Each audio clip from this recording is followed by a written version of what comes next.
The fluorescent lights above my desk flickered for the third time that morning, each sputter sending a fresh stab of pain behind my eyes. I pressed my fingertips against my temples, trying to ward off the headache that had been building since 4 a.m., when Daisy's feeding pump alarm had woken me. Again. The bitter taste of gas station coffee lingered on my tongue as I typed another mindless expense report into the antiquated system at Sentinel Holdings, the nondescript financial firm where I'd worked as an administrative assistant for the past 8 months.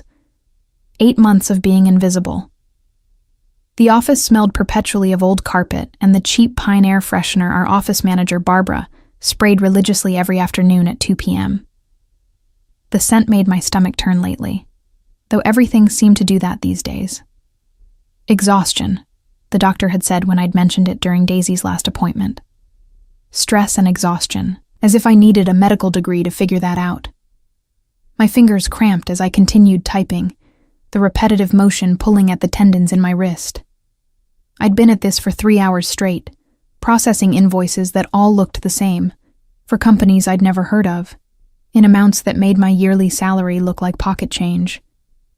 Not that I let myself think about that too much. Thinking led to comparing, and comparing led to the dangerous territory of wondering how different my life might have been if I'd made different choices. If I'd never met Marcus. If I'd finished my degree. If Daisy had been born healthy. I blinked hard against the burning in my eyes and reached for my coffee mug, only to find it empty again. The break room was down the hall, past Gerald's office, where he'd inevitably stop me to complain about something I'd done or hadn't done or had done wrong. The man had made an art form out of finding fault with my work, despite the fact that I'd never missed a deadline and rarely took sick days, even when Daisy's condition warranted it. I couldn't afford to take sick days. The elevator dinged in the distance, the sound barely audible over the low hum of fluorescent lights and the occasional ringing phone that no one ever seemed to answer. Our floor was always quiet, separated from the main Sentinel Holdings operation on the 15th floor.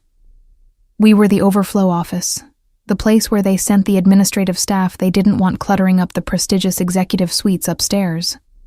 Or so I'd been told. "Diana." Barbara's sharp voice cut through my concentration. "Mr. Ricci's meeting was moved up. They need the conference room set up in 10 minutes, not 30. My stomach dropped. I glanced at the clock. 11:47 a.m. I'd planned to use my lunch break to call Daisy's physical therapist about the new exercises Dr. Martinez had recommended. Exercises that would cost an additional $200 per session, money I didn't have. Money I would never have. "Of course," I said, keeping my voice steady as I pushed back from my desk. The chair squeaked, the sound grating in the silent office. "Water, coffee, the usual?" Barbara pursed her lips, her expression suggesting I'd asked something incredibly stupid. "Mr. Ricci drinks Italian espresso. The machine is in the private kitchen attached to the conference room. And use the good china, not the regular cups. These are very important clients." Important clients. That's what she always said, as if any of the men who came through our conference room were anything less than powerful. I'd learned not to ask questions about who they were or what they discussed behind those heavy mahogany doors. I'd learned not to notice the way they looked at me when I served their coffee, as if I were part of the furniture, necessary but unremarkable. I'd learned to be invisible. The conference room was at the end of the hall, past the unused offices that Sentinel maintained for reasons I'd never quite understood. As I walked, I felt the familiar ache in my lower back, the one that never quite went away anymore. Between working full-time, caring for Daisy, and the 3 hours of sleep I averaged each night, my body had become a catalog of small pains I'd learned to ignore. The conference room smelled of leather and expensive wood polish. Floor-to-ceiling windows overlooked the Manhattan skyline, the view worth more than I'd earn in a lifetime. I moved quickly, arranging water glasses with mathematical precision, setting out notepads and pens that probably cost more than my monthly grocery budget. The espresso machine gleamed in the corner of the small kitchen, all chrome and Italian design. I'd used it exactly twice before, both times under Barbara's critical supervision. My hands shook slightly as I measured out the coffee, and I had to pause, gripping the counter edge to steady myself. Breathe, Diana. Just breathe. The machine hissed and gurgled, producing tiny cups of espresso that smelled rich and bitter. I arranged them on a silver tray, alongside cream and sugar in delicate porcelain containers. Everything had to be perfect. Everything had to be invisible, just like me.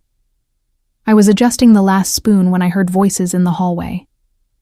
Deep, male voices speaking in rapid Italian. My limited high school Spanish was useless for understanding the conversation, but I recognized the tone. Business, serious, with an undercurrent of something harder. The door opened.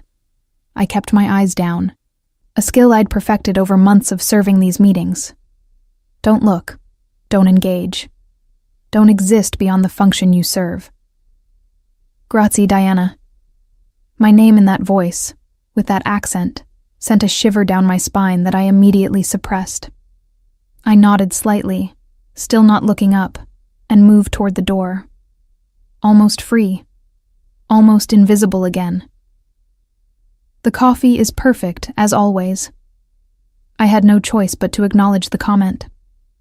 I looked up, preparing my practice smile, the one that said thank you without actually engaging, and found myself looking directly into the darkest eyes I'd ever seen.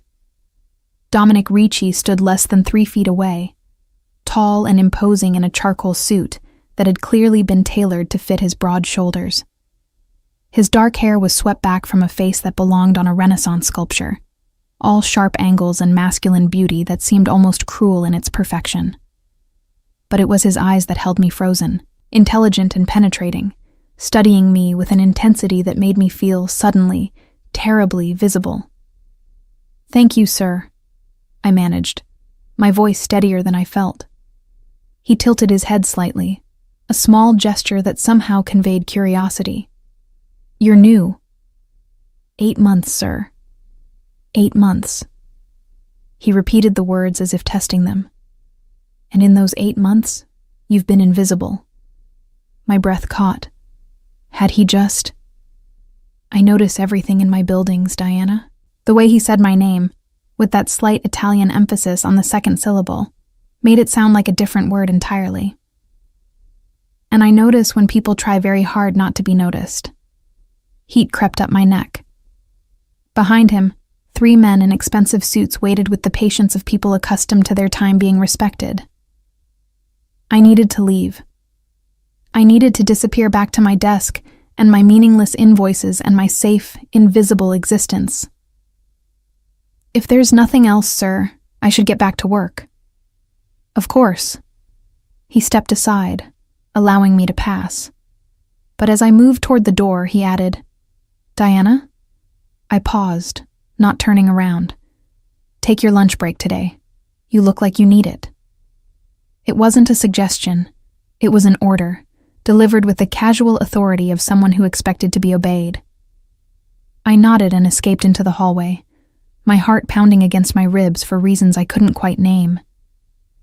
Back at my desk, I tried to focus on the expense reports, but the numbers blurred together. My hands were still shaking. In 7 years of existing in the background of corporate offices, no one had ever looked at me the way Dominic Ricci just had. Like I was a person, not a function. Like I was visible. And that terrified me more than anything else possibly could. I didn't take a lunch break. How could I? The physical therapist's office closed at 5 p.m., and if I didn't call during business hours, I'd miss another day of trying to schedule Daisy's sessions.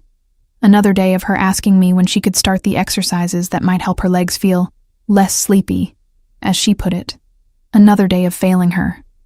Instead, I ate my usual peanut butter sandwich at my desk while typing with one hand, the taste of cheap bread and cheaper peanut butter mixing with the guilt that had become my constant companion. Through the wall, I could hear the low rumble of male voices from the conference room, punctuated occasionally by laughter that sounded more like warnings than amusement. At 2:47 p.m., my phone rang. The school. My stomach immediately knotted. "This is Diana." "Ms. Wells, this is Nurse Patterson at Riverside Elementary. Daisy is fine," she added quickly, knowing my panic too well. "But she's had another episode. Her legs are bothering her more than usual and she's quite upset. Can you come get her?" I closed my eyes, calculating rapidly. If I left now, I'd have to make up the hours tomorrow. If I stayed, Daisy would spend the rest of the afternoon in the nurse's office crying. There was no good choice. There never was. "I'll be there in 30 minutes. I hung up and gathered my things with mechanical efficiency. Years of emergency school pickups having refined the process to a science. Purse, coat, phone, keys. I was halfway to the elevator when Barbara appeared, her expression already disapproving before I'd said a word.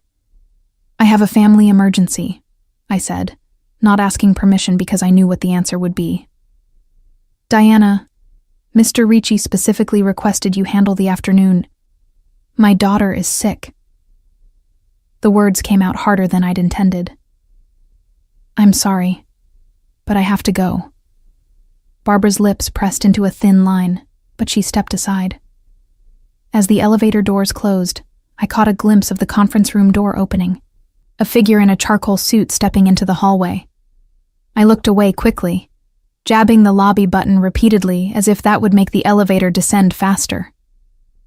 Daisy was waiting in the nurse's office, her thin legs dangling from the examination table, tears streaming down her face. At 7 years old, she was small for her age, the spinal muscular atrophy stealing not just her mobility, but her growth. Her dark hair, so like mine, was tangled from where she'd been running her hands through it nervously. "Mama," she sobbed when she saw me, reaching out with arms that still worked, still held strength. "My legs hurt so bad today. They wouldn't wake up at all." I gathered her into my arms, breathing in the strawberry scent of her shampoo, feeling the lightness of her body that always sent a spike of fear through my chest. Too light, too fragile. "I know, baby, I know.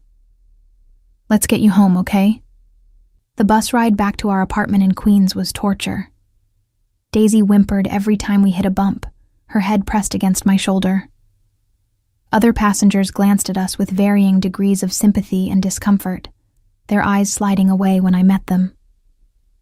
People never quite knew what to do with visible suffering on public transportation. Our apartment building was one of those pre-war structures that had never been updated, the elevator perpetually broken, the hallways smelling of cooking oil and old newspapers. I carried Daisy up 3 flights of stairs, feeling each step in my burning thighs, in my aching back, in the desperate prayer that ran through my mind like a mantra. Please let there be a treatment. Please let there be hope. Please let me save her. I'd just gotten Daisy settled on the couch with her favorite blanket when my phone buzzed. An unknown number. "Hello?" "Ms. Wells." The voice was female, professional, unfamiliar. "This is Adriana Costa from Sentinel Holdings HR. I'm calling to inform you that you've been placed on paid administrative leave, effective immediately, pending a review of your employment conduct." The words didn't make sense. "I'm sorry, what?" "Your supervisor has filed a complaint regarding unauthorized absences and failure to complete assigned tasks. The review process will take approximately 2 weeks. You're not to return to the office until you receive clearance from this department." My vision blurred at the edges. But I had a family emergency. My daughter. "The complaint details a pattern of behavior, Ms. Wells. The review will examine your entire employment history. You'll receive an email with further instructions." She hung up before I could respond, leaving me staring at my phone in numb disbelief. Paid leave meant I'd still get my salary, but 2 weeks of not working meant 2 weeks of not proving myself indispensable. 2 weeks for them to decide I was expendable. 2 weeks of Daisy asking why Mama was home instead of working. I made it to the bathroom before the tears came, pressing a towel against my mouth to muffle the sobs that felt like they were being torn from somewhere deep inside my chest. 7 years. 7 years of doing everything right, of never complaining, of being the perfect employee, the perfect mother, the perfect invisible woman. And it still wasn't enough. Daisy called for me from the living room, her voice small and scared. I splashed cold water on my face, forced my expression into something resembling calm, and went to her. She needed her medicine. She needed dinner. She needed her mother to be strong. She always needed me to be strong. It wasn't until after I'd gotten her to bed, after I'd read her 3 stories and sung her 2 songs and promised her that tomorrow would be better, that I let myself think about what came next. My laptop glowed in the dark kitchen, the screen showing my bank account balance, $240. 32. The physical therapy sessions cost $200 each. Daisy needed 2 per week. The math was simple and devastating. I was pulling up job search websites when my phone rang again. Another unknown number. I almost didn't answer. Ms. Wells, a male voice this time, older, with a faint Italian accent. My name is Vincent Costa. I'm Mr. Ricci's personal attorney. He's asked me to inform you that the complaint filed against you has been withdrawn. I sat up straighter, my exhausted brain struggling to process this information. Withdrawn? Completely. You're expected back at work tomorrow at your usual time. Additionally, Mr. Ricci has requested a meeting with you at 9 a.m. in his private office on the 15th floor. His private office? 15th floor, northeast corner. Security will be expecting you. He paused. Ms. Wells, I've worked for Mr. Ricci for 20 years. When he requests a meeting, it's in your best interest to attend. The call ended, leaving me staring at my phone in the darkness, my apartment silent except for the hum of the refrigerator and the distant sound of traffic from the street below. Dominic Ricci had intervened, personally, for me, the woman he'd seen for less than 5 minutes, whose name he shouldn't even remember. I should have felt relieved. Instead, I felt something else entirely, something that made my skin prickle with awareness and alarm. Visible. I'd spent 8 months being invisible, and now the most powerful man in the building had noticed me, and I had no idea whether that was salvation or disaster. The 15th floor of Sentinel Holdings was a different world, where my floor was fluorescent and functional. This was all dark wood paneling and soft recessed lighting that made everything look like it belonged in a luxury hotel rather than an office building. My reflection in the polished elevator doors showed a woman who'd slept 3 hours, whose black dress was 2 years old and had been washed so many times the fabric had gone slightly shiny at the seams. I looked exactly like what I was, desperately out of place.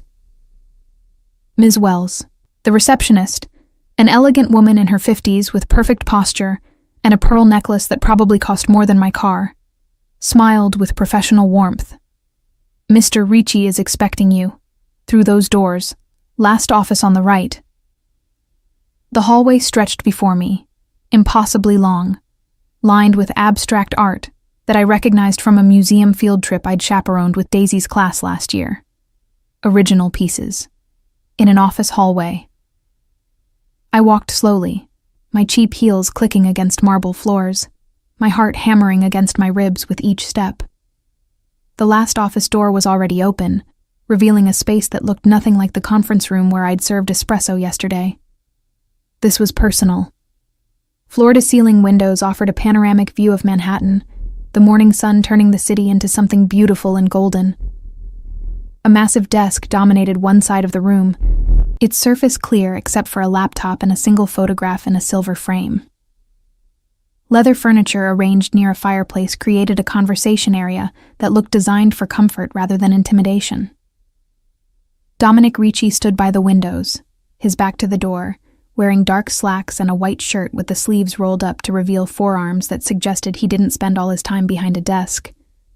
He turned when he heard my footsteps, and once again I felt the full force of those dark eyes studying me with an intensity that made breathing difficult. "Diana, thank you for coming," He gestured to one of the leather chairs. "Please sit." I perched on the edge of the seat, my purse clutched in my lap like a shield. He moved to the chair across from me, not behind his desk, eliminating the power differential of furniture positioning. It was a deliberate choice, I realized. Everything about this man was deliberate. "I apologize for the confusion yesterday," he said, his voice calm and measured. "Barbara exceeded her authority. She's been transferred to a different department." My eyes widened. "You fired her?" "Transferred," he corrected, "to a position where her particular talents will be better utilized." He leaned forward slightly, resting his elbows on his knees. "I don't tolerate people who abuse their power over those who can't fight back." The statement hung in the air between us, loaded with implications I wasn't ready to examine. "Mr. Ricci, I don't understand why I'm here. You had a family emergency yesterday. Your daughter." It wasn't a question, but I nodded anyway, my grip tightening on my purse. "Tell me about her," he said softly. The request was so unexpected that for a moment I couldn't respond. No one asked about Daisy. People avoided the subject, uncomfortable with childhood illness, with disability, with the reminder that terrible things happen to innocent children. "Her name is Daisy," I heard myself say, my voice sounding distant. "She's 7. She has spinal muscular atrophy type 2. It's a genetic condition that affects her motor neurons, makes her muscles weak. She can't walk anymore. I swallowed hard against the thickness in my throat. She used to be able to walk, when she was 4. But it's progressive." Dominic's expression didn't change, but something in his eyes shifted, softened imperceptibly. "And her father?" The question was gentle, but I felt its edge anyway. "Gone. He left a week after her diagnosis. Said he couldn't handle it, couldn't watch her decline. He sends a check occasionally, when he remembers." The bitterness leaked into my voice despite my efforts to contain it. "The last one was 7 months ago." "I see." He stood and moved to his desk, pressing a button on his phone. "Vincent, bring in the file." Moments later, the same older man whose voice I'd heard on the phone last night entered, carrying a manila folder. He handed it to Dominic with a respectful nod and left without a word, closing the door behind him. Dominic returned to his seat and opened the folder, though he didn't look at its contents. He already knew what was inside. Diana Wells, 29 years old, moved to New York from Ohio 7 years ago with Marcus Thompson, your then boyfriend. Daisy was born 6 months later. You worked as an administrative assistant at Hoffman and Crane law firm until Marcus left, then took a series of part-time jobs that allowed you to care for Daisy full-time until the medical bills became too much. You've been at Sentinel Holdings for 8 months, working 10-hour days despite your contract specifying 8. You've never called in sick. You've never complained. You've made yourself invisible. Each fact was delivered without judgment, but hearing my life reduced to bullet points made something tighten painfully in my chest. You investigated me. I investigate everyone who works in my buildings, he said simply, but I pay special attention to those who catch my interest. Why would I catch your interest? He closed the folder and set it aside, his gaze returning to mine with that same penetrating intensity. Because yesterday, after you left with your emergency, I went to check something in the file room, and I found you there, hiding between the cabinets, crying so hard you couldn't breathe. The memory crashed over me, mortification burning through my chest. I'd forgotten. After Barbara's call about the complaint, before I'd left to get Daisy, I'd ducked into the file room for just a moment, just long enough to let myself break. I thought I'd been alone. You were asking the same question over and over, he continued, his voice impossibly gentle. What am I going to do? What am I going to do? He paused. I want to know the answer to that question, Diana. What are you going to do? The tears came before I could stop them, hot and humiliating, spilling down my cheeks despite every ounce of willpower I possessed. I don't know, I whispered. There's a treatment. It's new, experimental, but it's working for some kids with Daisy's condition. It's called gene therapy, and it could stop the progression, maybe even help her regain some function. But it costs. I couldn't say the number out loud. It was too big, too impossible. $475,000, Dominic finished for me. I know. I had my people research it last night. I stared at him, unable to process what he was saying. You researched Daisy's treatment? I research everything. He leaned forward again, his presence somehow both comforting and overwhelming. Diana, I'm going to ask you something, and I need you to be completely honest with me. Can you do that? I nodded, not trusting my voice.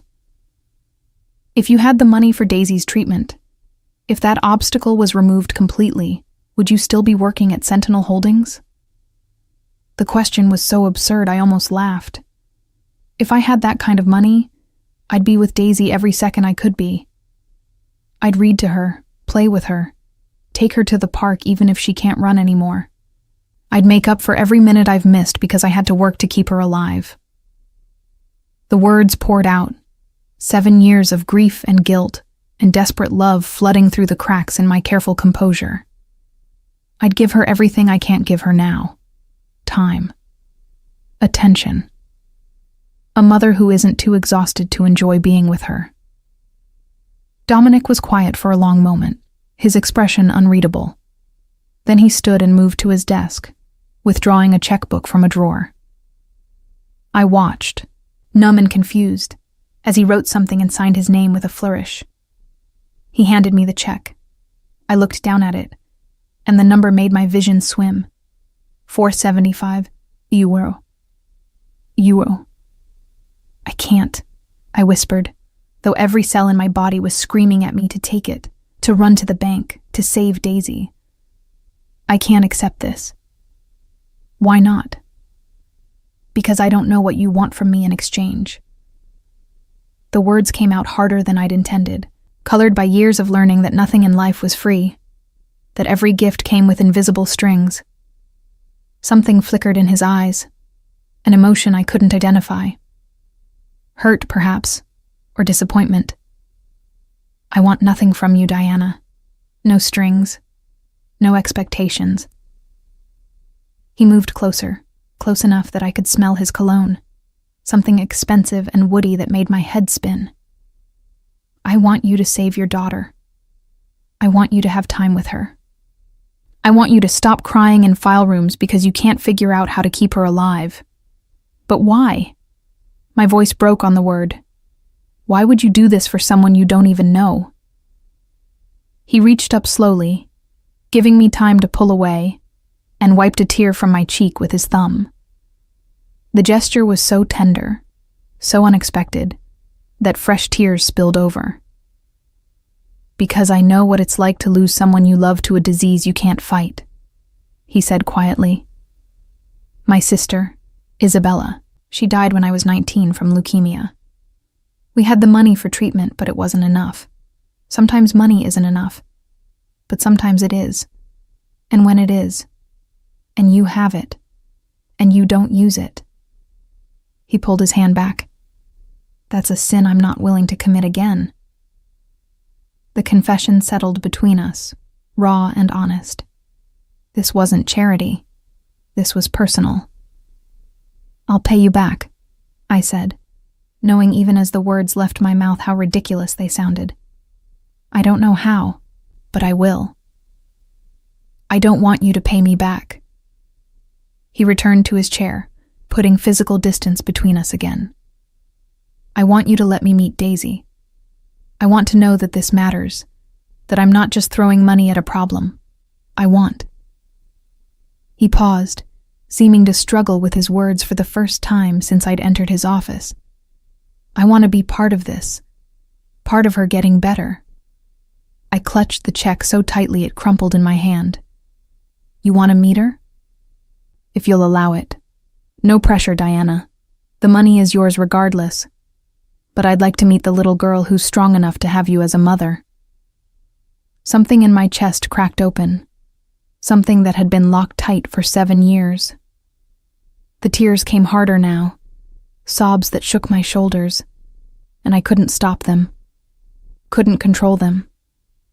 Couldn't pretend to be strong for one more second.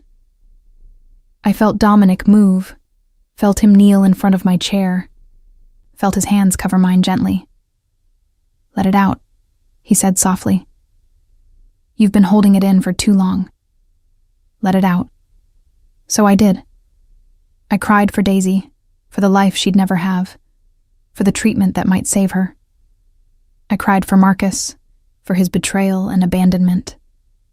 I cried for myself, for the exhaustion and the fear and the desperate loneliness that had become my entire existence. And Dominic Ricci, mob boss and millionaire, crime lord and businessman, knelt before me and let me cry, his presence solid and steady and somehow impossibly safe. When the tears finally subsided, leaving me hollow and exhausted, he handed me a handkerchief embroidered with his initials. Thank you, I whispered, my voice raw.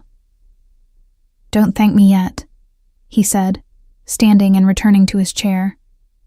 I haven't done anything except write a check. The real work begins now. Finding the right doctors, getting Daisy approved for the trial, making sure she gets the best care possible. That's going to take time and effort and resources. I'll do whatever it takes. I know you will.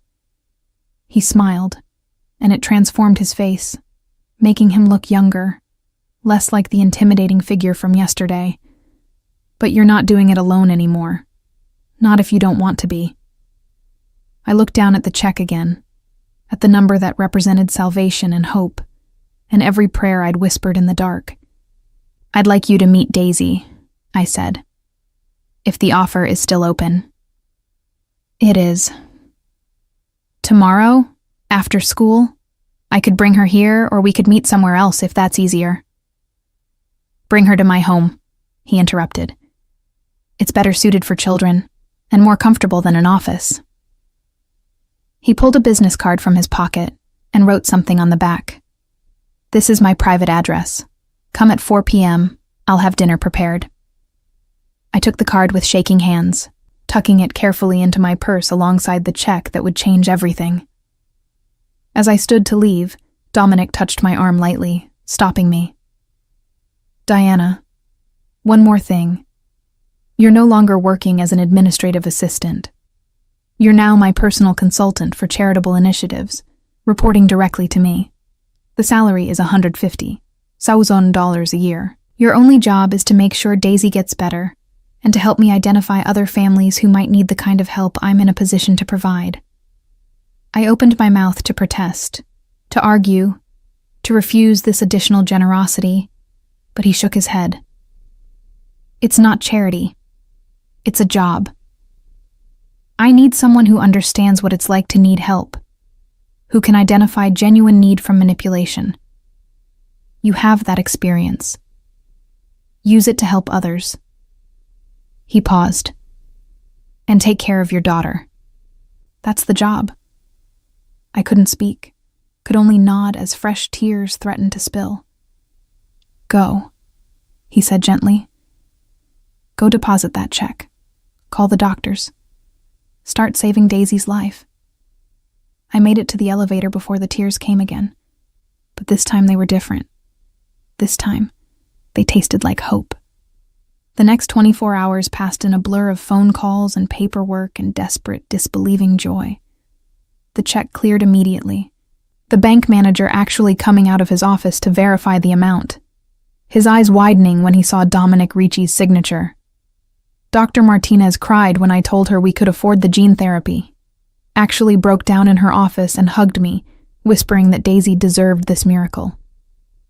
Daisy herself didn't quite understand. How could she? She was 7 years old, and the concept of experimental treatment and genetic modification was too complex for her to grasp. What she did understand was that Mama was smiling for the first time in months, that the lines of worry around my eyes had softened, that something fundamental had shifted in our small universe. "Is it because of the prince?" she asked that night as I tucked her into bed, her dark eyes bright with curiosity. I paused, my hand stilling on her hair. "What prince, baby?" "The one who's going to save us, like in the stories." She smiled, her expression so pure and hopeful it made my chest ache. "Miss Carter at school says that sometimes princes appear when you need them most." "Is he real, Mama? Did a prince find us?" I thought of Dominic Ricci, of his dark eyes and measured words, of the way he'd knelt before me while I cried. A prince. The description was both absurd and somehow accurate. "Something like that," I whispered, kissing her forehead. "Something like that." The next afternoon, I dressed Daisy in her favorite purple dress, the one with the butterflies that she'd outgrown slightly but refused to give up. I'd washed her hair and braided it carefully, and she looked beautiful and fragile, and so heartbreakingly small as I lifted her into her wheelchair. She could still walk short distances, but the effort exhausted her, and I'd learned to save her strength for when it mattered most, like meeting the man who was going to save her life. The address Dominic had given me led to a townhouse in the Upper East Side, the kind of building that whispered old money and established power. A black car had appeared outside our apartment at exactly 3:30, the driver introducing himself as Marco and refusing to let me take the subway. "Mr. Ricci insists," he'd said simply, in a tone that suggested arguing would be pointless. Now we stood outside the townhouse, a 4-story brownstone with ivy climbing the facade and window boxes full of late autumn flowers. The neighborhood was quiet, elegant, the kind of place where people walked small dogs and carried shopping bags from boutiques with names I couldn't pronounce. "It's pretty," Daisy breathed, her eyes wide as she took in the surroundings. "Like a palace." I rang the doorbell, my stomach twisting with nerves. What was I doing? Bringing my daughter to the home of a man I barely knew, a man whose wealth came from sources I was afraid to examine too closely. But he'd given us hope. That had to count for something. The door opened to reveal Dominic, dressed more casually than I'd seen him, in dark jeans and a navy sweater that made his eyes look even darker. He looked younger this way, less imposing, though the aura of controlled power never quite disappeared. His gaze moved immediately to Daisy, and his expression softened in a way that made my breath catch. "You must be Daisy," he said, crouching down so he was at her eye level. "I'm Dominic. Thank you for coming to visit me." Daisy studied him with the frank, fearless assessment of children, her head tilted slightly. "You're very tall," she observed, "and you have nice eyes. They're sad, though, like Mama's eyes are sad sometimes." I started to apologize, but Dominic smiled, a genuine expression that transformed his face completely. "You're very perceptive," he said to Daisy. "Yes, I've been sad, but I'm hoping that meeting you might help with that. Would you like to come inside? I have something I think you'll enjoy." He stepped back, allowing me to maneuver the wheelchair through the door, and I found myself in an entrance hall that looked like it belonged in a museum. Marble floors, a sweeping staircase, artwork that probably cost more than I'd earn in several lifetimes. But what caught Daisy's attention was the massive aquarium built into one wall, filled with colorful tropical fish that darted between coral and underwater castles.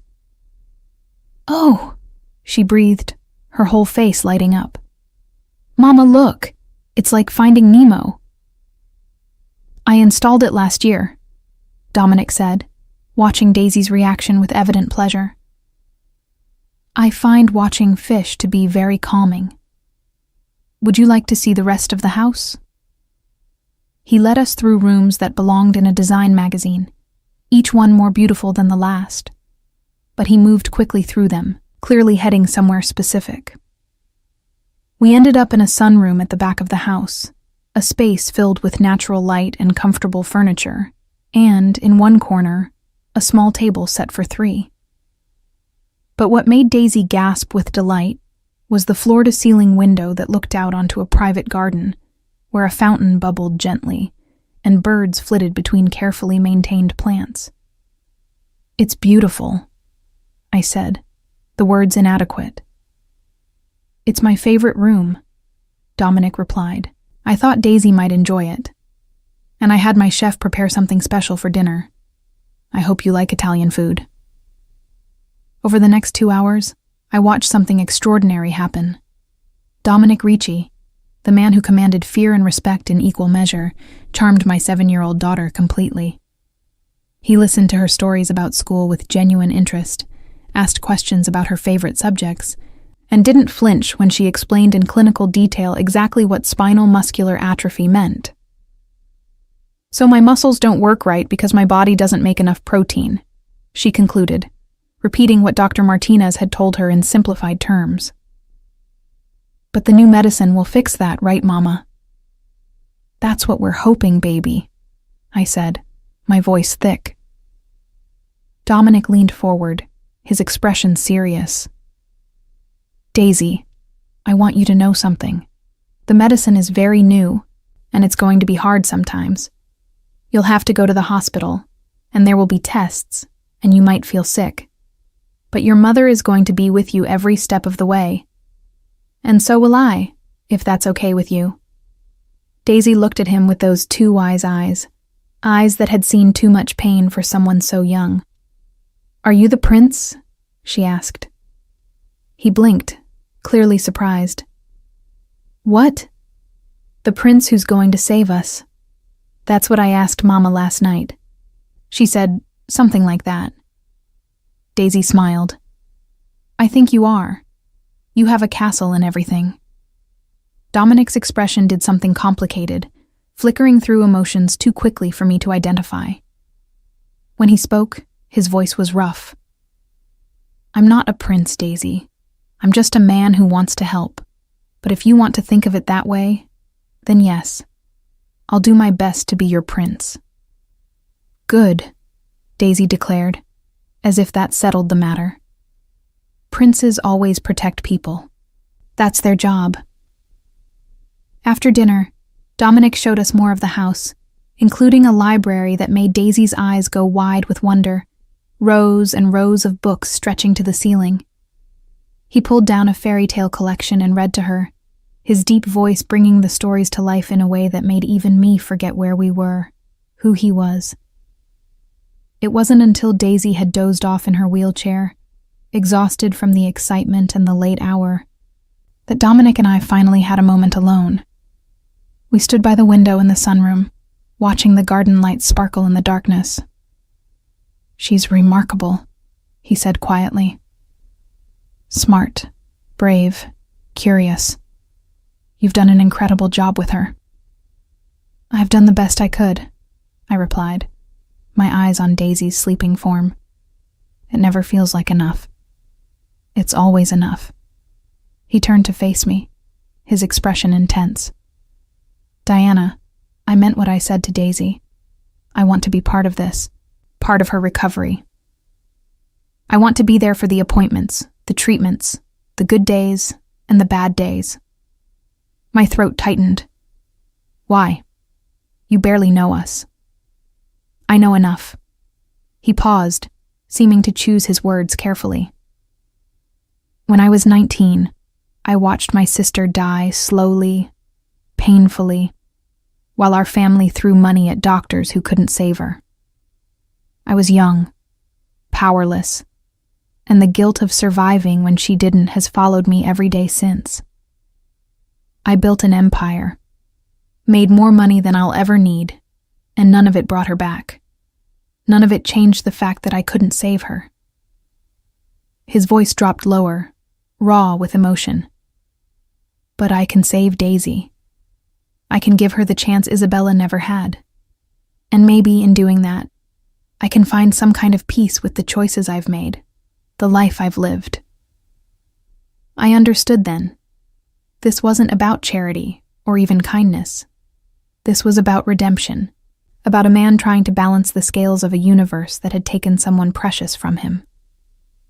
Dominic, I said softly, you need to know that I'm not naive. I know who you are, what you do. I've heard the rumors about Sentinel Holdings, about what really happens on the 15th floor. He went very still, his jaw tightening almost imperceptibly. I don't care, I continued, the words coming faster now. I should care. I should be terrified. I should take Daisy and run as far away from you as possible. But I can't, because you've given us hope. And hope is the one thing I haven't had in 7 years. So whatever you are, whatever you've done, I'm choosing to trust you with the most important thing in my life. Don't make me regret it. The silence stretched between us, heavy with unspoken truths. Then Dominic reached out slowly, giving me time to pull away, and took my hand in his. His palm was warm, calloused in a way that suggested he didn't spend all his time behind a desk. I swear to you, on Isabella's memory, that I will never do anything to hurt Daisy, or you. His thumb traced circles on the back of my hand, the gesture both soothing and somehow intimate. You're safe with me, Diana. Both of you. I wanted to believe him. God, how I wanted to believe him. Okay, I whispered. Okay. Marco drove us home that night, Daisy sleeping peacefully in my arms. As we pulled up to our building, I saw someone standing by the entrance, a figure I recognized with a jolt of shock and anger. Marcus. My ex looked older, rougher around the edges, his once expensive clothes now slightly worn. He straightened when he saw the car, his eyes widening when Marco opened the door and I emerged with Daisy. Diana, he said, taking a step forward. We need to talk. There's nothing to talk about. I moved toward the building entrance, but he blocked my path. I heard you came into some money, enough to pay for Daisy's treatment. His voice was careful, calculating. That's great news, really. But we need to discuss my role in her life, now that things are looking up. Maybe revisit the custody arrangement. There is no custody arrangement, I said coldly. You left. You abandoned us. You've sent exactly 3 checks in 7 years, totaling less than $2,000. You have no rights here. I'm her father. You're a sperm donor. There's a difference. His expression hardened. Be careful, Diana. I have rights, legal rights, and I have friends, lawyers who would be very interested in how you suddenly came up with $500,000. Questions will be asked, unless we can come to some kind of arrangement. The threat was clear. He wanted money, and he was willing to use Daisy to get it. Before I could respond, Marco moved, positioning himself between Marcus and me with a fluidity that suggested this wasn't his first confrontation. The lady has made her position clear, Marco said, his voice calm but carrying an edge that made Marcus take a step back. I suggest you leave. And who the hell are you? Someone you don't want to know better. Marco's smile was cold. Leave now, or I'll make a phone call that will ensure you regret this conversation for a very long time. Marcus looked between us, calculation warring with fear in his expression. Finally, fear won. He backed away, hands raised in surrender. This isn't over, Diana, he said. I'll be back. But he left, disappearing into the night. I was shaking as Marco helped me inside with Daisy, my arms barely able to hold her. Upstairs, I got her into bed, still wearing her butterfly dress, too exhausted to change her. Then I collapsed on the couch, my phone in my hand, staring at Dominic's number. I should handle this myself. I'd always handled everything myself, but I was so tired of being alone. The phone rang twice before he answered. "Diana? What's wrong?" "Marcus showed up," I said, my voice breaking. "He wants money. He threatened to make trouble, to question where the treatment money came from. He's going to try to take Daisy." "No, he won't." Dominic's voice was steel wrapped in velvet. "I'll handle Marcus. You won't see him again." "What are you going to do?" "Diana," he said gently, "don't ask questions you don't want the answers to. Just trust that it will be handled. Marcus Thompson will never threaten you or Daisy again. I promise." I should have been afraid, should have recoiled from the implied violence in his words. Instead, I felt only relief.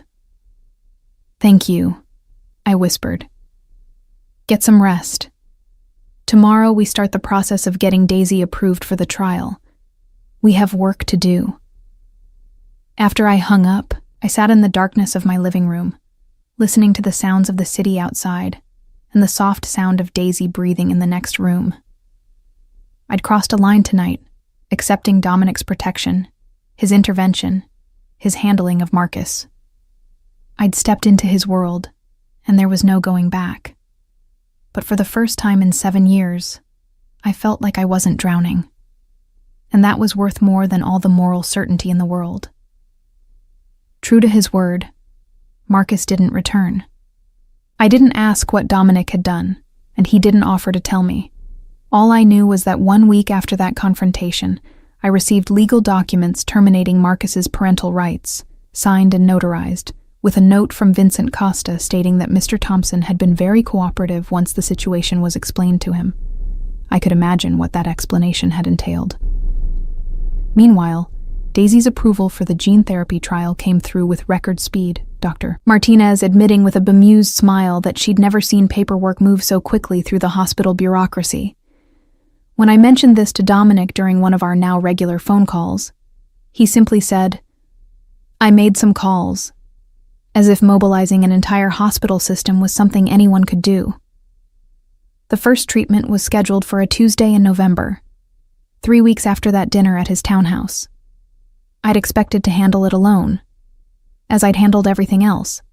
But when I arrived at the hospital that morning, Dominic was already there, standing by the entrance in a dark coat, holding 2 cups of coffee. "You didn't have to come," I said, though warmth bloomed in my chest at the sight of him. "Yes, I did." He handed me one of the cups, his fingers brushing mine briefly. "Where's Daisy?" "Marco is parking the car." The driver had become a constant presence in our lives, appearing whenever we needed to go anywhere, insisting that Mr. Asa Ricci had instructed him to be available. "She's nervous. She tried to hide it, but I can tell." "Of course she's nervous. She's 7 years old and about to undergo a medical procedure she doesn't fully understand." He paused. "Is it okay if I stay with her during the prep? It might help to have someone she trusts there." Someone she trusts. The phrase settled over me with unexpected weight. Daisy did trust him, completely and without reservation. Over the past 3 weeks, Dominic had become a fixture in her life, reading to her over video calls when I had to work, sending her books and puzzles and little gifts that showed he was thinking of her. He'd become part of our family so gradually, so naturally, that I hadn't noticed the transition until it was complete. "She'd like that," I said softly. The treatment itself took 6 hours. Daisy hooked up to monitors and IVs while the gene therapy was slowly introduced into her system. Dominic sat beside her bed the entire time, reading fairy tales and telling stories about his childhood in Italy, painting pictures of vineyards and old stone houses that made Daisy's eyes go wide with wonder. I watched from the corner, supposedly reviewing paperwork, but really just observing this man who had somehow become essential to us. The way he adjusted Daisy's blanket without interrupting his story, the way he made the medical staff laugh with dry humor while never allowing them to forget that Daisy was their priority. The way he looked at my daughter with something that looked heartbreakingly like love. "Mama," Daisy called weakly from the bed, her voice thick with fatigue. Will you and Dominic both be here when I wake up? I moved to her side, taking her small hand. Of course, baby. We're not going anywhere. Good. Her eyes drifted closed. Because you're both my family now. That's what Miss Carter says happens when people take care of you. They become family. She fell asleep holding both our hands, mine and Dominic's, connecting us in a way that felt both terrifying and inevitable. After the nurses had settled Daisy in her recovery room and assured us she would sleep for several hours, Dominic suggested we get dinner in the hospital cafeteria. It was a surreal experience, eating institutional food with a man who probably had chefs preparing his meals, but he didn't seem bothered by the quality or the setting. How are you holding up? He asked, studying me across the small table. I'm okay. Scared, but okay. I picked at my salad, not really tasting it. The next few days will tell us if her body accepts the treatment or rejects it, if she develops a fever, if her blood work shows anything abnormal. She'll be fine, he said with such conviction that I almost believed him. You can't know that. No, he admitted, but I choose to believe it. The alternative is unacceptable. We sat in silence for a moment, the sounds of the cafeteria washing over us. Then Dominic leaned forward, his voice dropping to something private and intimate. Diana, I need to tell you something. About who I am, about what I do. You said you didn't care, but you should know the truth. My stomach clenched. Dominic. Sentinel Holdings is a legitimate business, he continued, but it's only part of my organization. The other part, the part people whisper about, is real. I'm not going to detail what I do, but I need you to understand that I'm involved in activities that the law would classify as criminal. I have rivals, enemies, people who would hurt those close to me to damage my operation. He paused, his dark eyes searching mine. By accepting my help, by allowing me into your life and Daisy's, you've made yourself visible in a way that could be dangerous.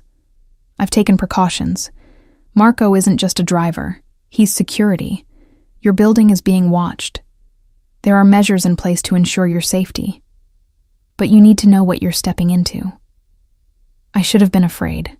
Should have grabbed Daisy and run as far away as possible. But instead, I felt a strange sense of calm. And if I told you to walk away? I asked quietly. If I said I wanted you out of our lives? Pain flashed across his face, quickly masked. Then I'd go. But I'd still make sure you were protected, that Daisy got her treatment. You wouldn't see me, but I'd be there, watching, making sure you were safe. That's what I thought. I reached across the table, taking his hand the way he'd taken mine. Dominic, I made my choice 3 weeks ago when I accepted your check. I knew what I was doing, what I was accepting. I'm not naive enough to think this is simple or safe. But Daisy is alive because of you. And for the first time in 7 years, I'm not alone. That's worth the risk. His hand tightened on mine. You don't know what you're saying. Yes, I do. I held his gaze, letting him see the certainty in my expression.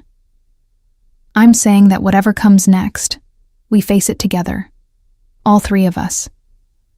Something shifted in his eyes. Something vulnerable and hopeful and almost desperate. Diana? My phone rang, cutting him off. Dr. Martinez's name flashed on the screen. I answered with shaking hands. Hello? Diana, it's Dr. Martinez. Daisy is having a reaction to the treatment. We need you in her room right away. We ran through the hospital corridors, Dominic keeping pace beside me, his hand at the small of my back both steadying and urgent. When we burst into Daisy's room, she was awake and crying, her small body shaking with fever. What's happening? I demanded, moving to her bedside. Her temperature spiked to 104, Dr. Martinez explained, her voice calm but concerned. It's a possible rejection response. We're giving her medication to bring down the fever and monitoring her closely. The next few hours are critical.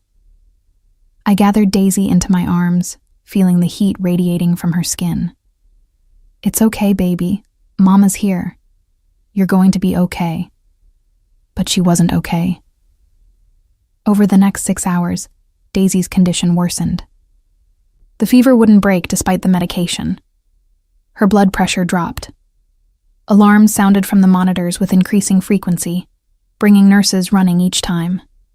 And through it all, Dominic was there, standing beside me when I couldn't sit, holding my hand when I thought I'd shatter, speaking quietly to Dr. Martinez and the specialists who were called in, asking the right questions, demanding the best possible care.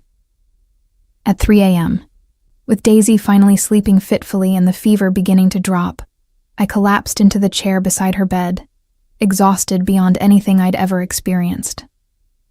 Dominic draped his suit jacket over my shoulders, the fabric still warm from his body. "Rest," he said softly. "I'll watch her." "I can't sleep. What if... I'll wake you if anything changes, I promise." He positioned his chair so he could see both Daisy and me. "Trust me, Diana." So I closed my eyes, and despite every instinct screaming that I couldn't let down my guard, exhaustion pulled me under. When I woke hours later, sunlight was streaming through the window. Daisy was still sleeping, her breathing easier, her color better. And Dominic was exactly where he'd been, sitting vigil, his eyes shadowed with exhaustion but alert. "You didn't sleep," I said. "I promised I'd watch her." He smiled tiredly. "Someone had to make sure my girls were okay." My girls. The possessiveness in those words should have bothered me. Instead, it felt like coming home. Daisy's fever broke completely by evening, Dr. Martinez declaring the crisis over and calling the treatment a success, despite the rough start. Her body accepted the gene therapy, she explained, practically glowing with excitement. This reaction, while scary, is actually a good sign. It means her system is responding, adapting. We'll monitor her closely for the next few weeks, but I'm cautiously optimistic. Over the following weeks, the changes in Daisy were subtle, but undeniable. Her energy improved. The constant pain in her legs lessened. She started asking to try walking again, short distances with my support, and though she still tired quickly, there was progress. Real, measurable progress. And through it all, Dominic was there. Not just financially, though he'd quietly paid every medical bill, every therapy session, every specialist consultation, but physically present, showing up for appointments, reading to Daisy during her rest periods, becoming as essential to her recovery as the medicine itself. He was also becoming essential to me in ways I was afraid to examine too closely. The realization hit me one evening in early December. We were at his townhouse, Daisy asleep on the couch after another session of physical therapy. Snow was falling outside, transforming the city into something magical and clean. Dominic and I sat by the fireplace, glasses of wine in hand, comfortable in a silence that felt like intimacy. "Thank you," I said softly, breaking the quiet. "For everything. For Daisy. For being here. For..." I gestured vaguely, unable to articulate the enormity of what he'd given us. "You don't need to thank me." He set down his wine glass and turned to face me. "Diana, I need you to understand something. What I'm feeling for you, for Daisy, this isn't charity or obligation. It's not about my sister or redemption or balancing some cosmic scale." He moved closer, his dark eyes intense in the firelight. "I'm falling in love with you. With both of you. You've become the center of my world, and I don't know how to go back to who I was before I found you crying in that file room." My breath caught. "Dominic, you don't have to say anything," he continued quickly. "I know this is complicated. I know I come with danger and darkness. I know you have Daisy to think about. But I needed you to know how I feel. What you mean to me." I should have been careful. Should have protected my heart and Daisy's. Should have maintained the distance that would keep us safe from the inevitable pain of loving someone like him. Instead, I leaned forward and kissed him. It was soft and tentative at first, a question rather than a demand. But when his hand came up to cup my face, when he kissed me back with a gentleness that belied his reputation, something inside me surrendered completely. When we finally broke apart, both breathing hard, he rested his forehead against mine. "I love you too," I whispered. "God help me. I love you too." His smile was brilliant, transforming his face into something beautiful and young. "Then let me be part of your family. Officially. Let me be Daisy's father in every way that matters.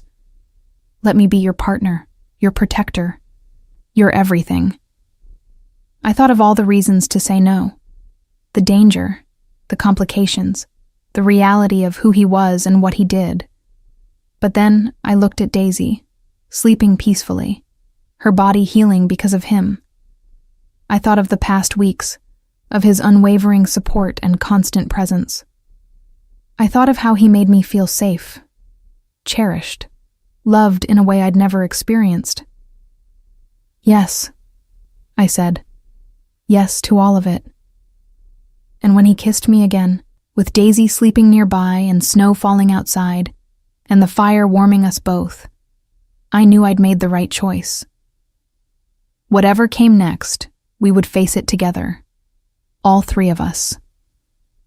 3 months later, on a cold morning in early March, I stood in Dr. Martinez's office and received the news that would change everything.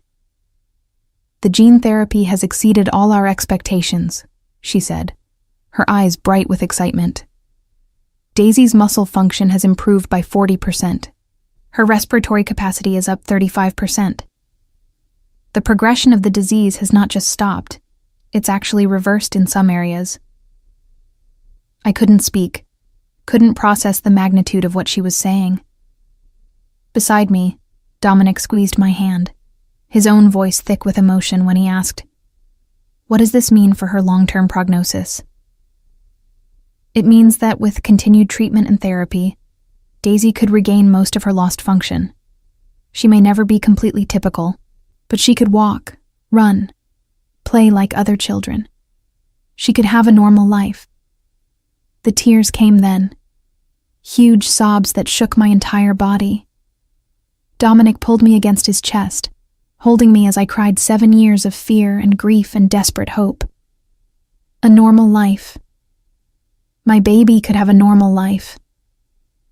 That evening, we told Daisy the news in the sunroom at Dominic's townhouse, the three of us curled together on the sofa. She listened carefully as we explained in simple terms what the doctors had said, her small face serious. "So my legs will work again?" she asked. "For real?"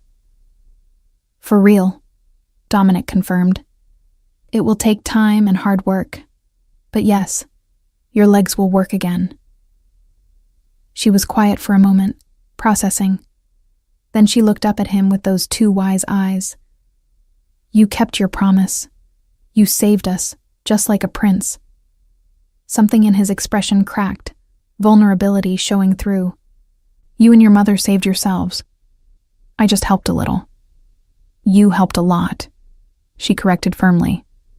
Then, with the directness of children, "Are you going to marry Mama?" I choked on air, my face flushing hot. "Daisy!" But Dominic smiled, that beautiful, transformative smile I'd come to love. "Would you like that, if I married your mother?" Daisy nodded enthusiastically. "Then you'd be my real daddy, not just someone who helps. My actual daddy." "I'd like that very much," he said softly, his eyes finding mine. "If your mother would have me." My heart hammered against my ribs. This was too fast, too soon, too everything. We'd only been together 3 months. There were so many complications, so many unknowns. But when I looked at Daisy's hopeful face, at Dominic's expression of vulnerable longing. I couldn't find a reason to say no. "Yes," I whispered. "Yes, I'll marry you." Daisy shrieked with delight, launching herself at both of us, her small arms wrapping around our necks. "I'm getting a daddy, a real daddy who won't leave." Over her head, Dominic mouthed, "I love you." "I love you too," I mouthed back. The engagement was quick and private, a simple dinner at the townhouse where Dominic slipped an antique diamond ring onto my finger, his hand shaking slightly. "It was my grandmother's," he explained. "I've been carrying it for weeks, waiting for the right moment." "This is perfect," I assured him, watching the diamond catch the light. But perfect didn't last long. 2 days after the engagement, Vincent Costa appeared at the townhouse with his perpetually serious expression and a file folder that made my stomach clench. "We have a situation," he said, glancing at me apologetically before addressing Dominic. "Marcus Thompson has resurfaced. He's hired a lawyer and is filing for emergency custody of Daisy, claiming that Diana is living with a known criminal and exposing his daughter to dangerous influences." The blood drained from my face. "He can't. He signed away his rights." "Those documents were obtained under duress, according to his legal team," Vincent continued. "They're alleging coercion and threatening a broader investigation into Mr. Ricci's business practices if the custody claim isn't successful." Dominic's expression went deadly cold, a transformation so complete it was like watching a mask fall into place. This was the man people feared, the man whose reputation made grown men nervous. "Where is he now?" Dominic asked, his voice terrifyingly calm. "Staying at the Hilton Midtown with his legal team. He's scheduled a press conference for tomorrow, planning to play the concerned father fighting to save his daughter from organized crime." "No," I said, my voice rising with panic. "He can't take her. He abandoned us. He doesn't get to come back now and destroy everything." Dominic turned to me, his expression softening marginally. "He won't take her. I promise you that." "How can you promise? If he goes public, if he makes accusations, then I'll handle it." The steel in his voice left no room for argument. "Vincent, cancel my meetings for tomorrow. I'll deal with Marcus personally." After Vincent left, I paced the sunroom, my mind racing with worst-case scenarios. What are you going to do? What I should have done months ago. Dominic pulled out his phone, making a call. "Marco, I need you to arrange a meeting, tomorrow morning, 7 a.m., at the usual place. And Marco, make sure Mr. Thompson understands that declining the invitation would be unwise." He hung up and turned to find me staring at him with wide eyes. "Diana, I need you to trust me. Can you do that?" "I trust you," I said immediately. "But Dominic, please don't do anything that what? That crosses a line?" His laugh was bitter. "My love, I crossed that line a long time ago, long before I met you. The question is whether you can accept what I'm willing to do to protect our family." "Our family." The word sent a shiver through me, equal parts fear and something darker, something that acknowledged the truth. I would accept anything he did if it meant keeping Daisy safe. "Do what you need to do," I whispered. The next morning, Dominic left before dawn. He kissed me gently, his hand lingering on my cheek. "Stay here with Daisy. Marco will be outside. By noon, this will be over." He didn't come home until evening. When he finally walked through the door, there was nothing in his appearance to suggest violence or confrontation.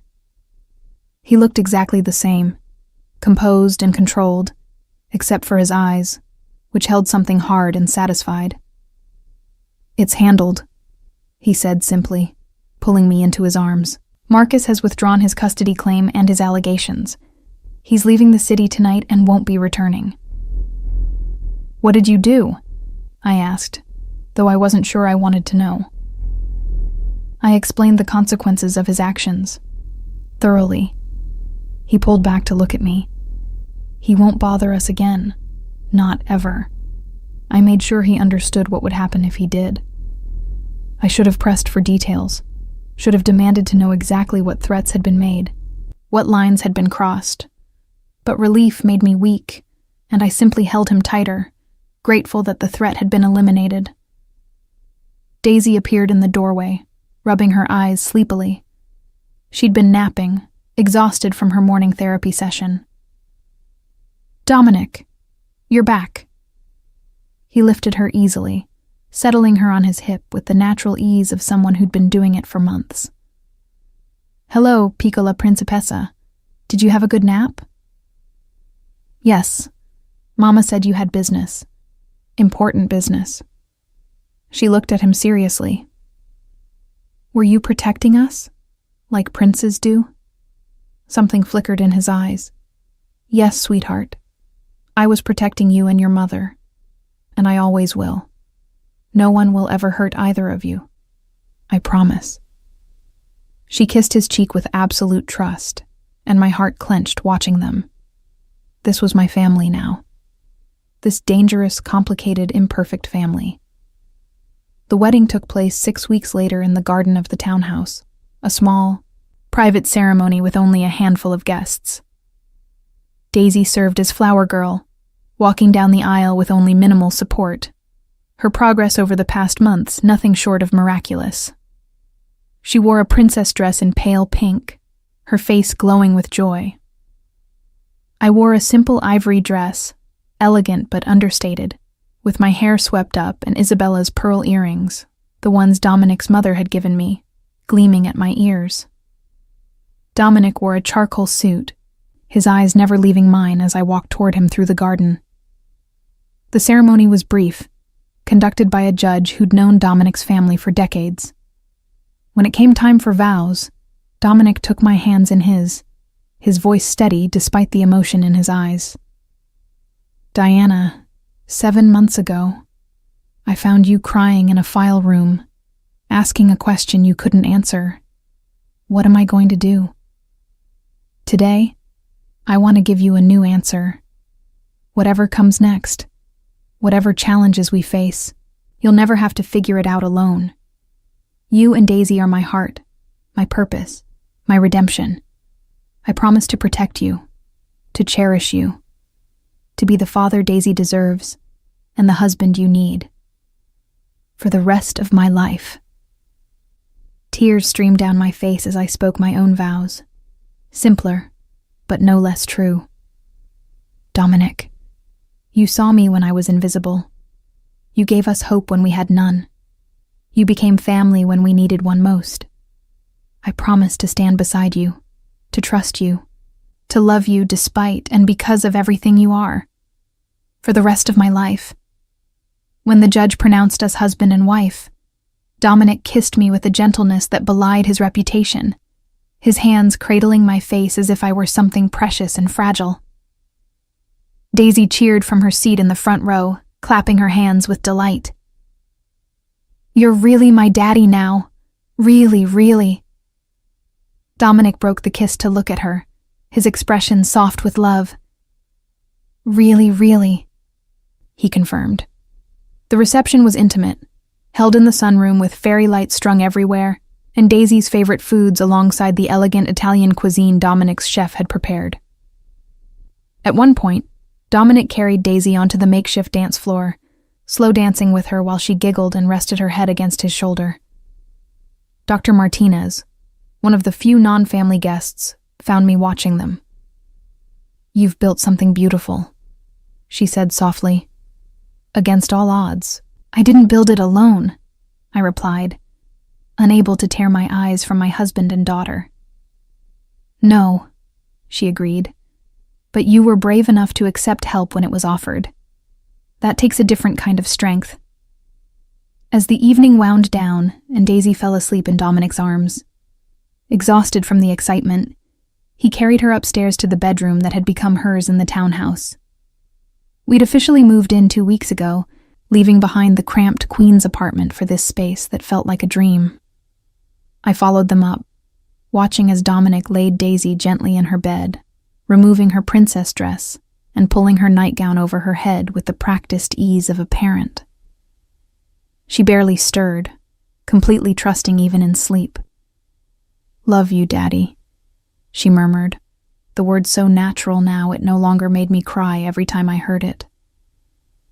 "Love you too, Principessa," he whispered, kissing her forehead. We stood together in her doorway, watching her sleep, and I felt the weight of the past 7 months settle over me.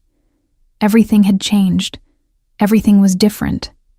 And somehow, against all logic and reason, it had all turned out right. Later, in our bedroom, as Dominic slowly removed my wedding dress with reverent hands, he paused to look at me. "Any regrets?" he asked softly. I thought of Marcus's threats, of the danger that came with loving a man like Dominic, of the complications we'd face in the years ahead.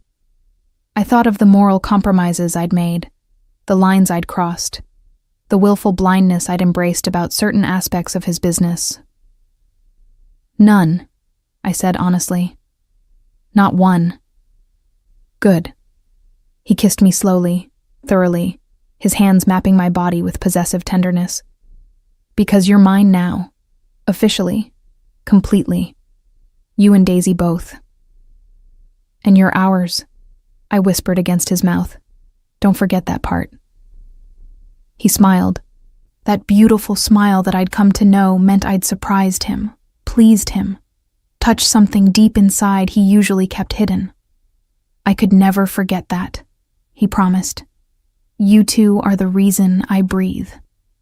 That night, as we made love for the first time as husband and wife, I felt the last of my reservations fall away. This was my life now. This man, this child, this complicated, imperfect family we'd built from desperation and hope. 3 months later, Dr. Martinez discharged Daisy from active treatment, declaring her stable and thriving. She could walk unaided for short distances now, though she still used her wheelchair for longer outings. Her energy was that of a typical 8-year-old, and she'd even started ballet classes at a studio that specialized in adaptive dance. The day she danced in her first recital, moving across the stage with careful but confident steps, Dominic gripped my hand so tightly it hurt. Tears streamed down both our faces as we watched our daughter, perform with a joy and freedom we'd once thought impossible. "You did it," I whispered to him. "You saved her." "We did it," he corrected. "All 3 of us together." That night, after Daisy had gone to bed clutching her participation trophy, Dominic and I stood on the terrace of the townhouse, looking out over the city lights. "I have something to tell you," he said, his voice careful. "I've been making changes. To my business, to my organization. Vincent has been helping me transition the more problematic aspects into legitimate operations. It's going to take time, and I'll never be completely clean. But I'm trying, Diana. For you and for Daisy. I want to be the man she thinks I am." I turned to him, seeing the vulnerability in his expression, the hope that I wouldn't be disappointed by this confession that he wasn't transforming as quickly as he'd like. "You already are the man she thinks you are," I said firmly. "You're her father, her hero, her prince. And that's not because of what you do or don't do for a living. It's because you showed up. You stayed. You loved us when we needed it most." He pulled me close, his arms wrapping around me with that possessive gentleness I'd come to crave. "I don't deserve you." "Probably not," I agreed with a small smile. "But you're stuck with me anyway." "Good," he murmured against my hair. "Because I'm never letting you go, either of you." 5 years later, I would stand in the same garden where we'd been married, watching Daisy run, actually run, across the grass with her younger brother toddling after her, his dark hair and serious expression marking him unmistakably as Dominic's son. I would feel Dominic's arm around my waist, feel his hand resting protectively on the swell of my belly where our third child grew, and I would remember that day in the file room when I'd asked, "What am I going to do?" The answer, I'd learned, was simple and profound. You let yourself be found. You accept help. You trust that sometimes salvation comes in unexpected forms, from unexpected people, in unexpected moments. You let yourself be visible. And when the right person sees you, really sees you, everything changes. Everything becomes possible. Everything becomes beautiful. Even the broken parts. Especially the broken parts, because in the end, it's the broken pieces that let the light in.